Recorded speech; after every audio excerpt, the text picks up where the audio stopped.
D'abord, Kadi, juste un mot, puisque vous avez enquêté, vous avez dressé le portrait de ce chef des rebelles HTS qui s'appelle Mohamed Al-Joulani. Est-ce qu'il est devenu fréquentable ces derniers jours? Eh bien, on le présente comme un pragmatique radical, mais certains pensent qu'il cache son jeu finalement. Et c'est moins qu'on puisse dire, en tout cas Paola, c'est ce qu'il a tenté de montrer, le fondateur du groupe Al-Nosra, un nouveau visage, une transformation qu'on a plutôt l'habitude de voir chez les hommes politiques, moins, si ce n'est pas du tout, chez les islamistes.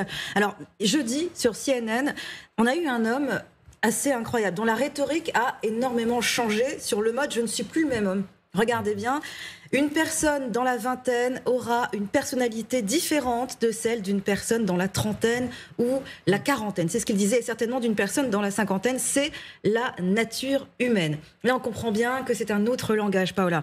Toujours dans cet élan de changement d'image, il a utilisé publiquement, pour la toute première fois, son nom de naissance, Ahmed Al-Shara, au lieu de son nom de guerre.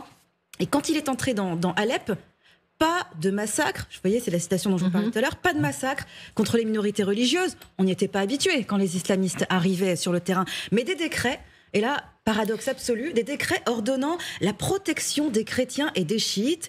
Une exigence aussi, pas de vengeance. Regardez ce décret, dans la Syrie du futur, nous pensons que la diversité est notre force, pas une faiblesse. C'est quand même assez étonnant. Et c'est d'autant plus étonnant que cette interview, eh bien, il l'a fait à un média américain alors qu'il est recherché aux États-Unis. Et oui, c'est vrai qu'on en finirait presque par oublier que c'est l'un des djihadistes les plus recherchés de la planète. Il reste l'un des plus recherchés, notamment, regardez, 10 millions de dollars. C'est ce qu'offre le département d'État américain pour toute information permettant de le localiser. Alors, Abu Al-Jawani, il a coupé les ponts avec l'État islamique en 2012. Il a coupé les ponts aussi avec Al-Qaïda en 2016, on l'a évoqué. Il n'en demeure pas moins que ses objectifs, ils restent inchangés. Écoutez ce qu'il disait en 2018.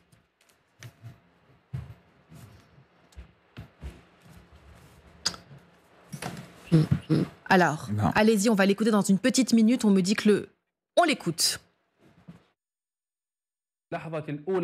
À partir du moment où l'un d'entre nous songe à soumettre ses armes aux négociations, de facto, on les perd. Le fait d'envisager de capituler face à l'ennemi et de rendre ses armes est en soi un acte de trahison envers Dieu et son prophète, envers le sang des martyrs, envers les prisonniers et les émigrés.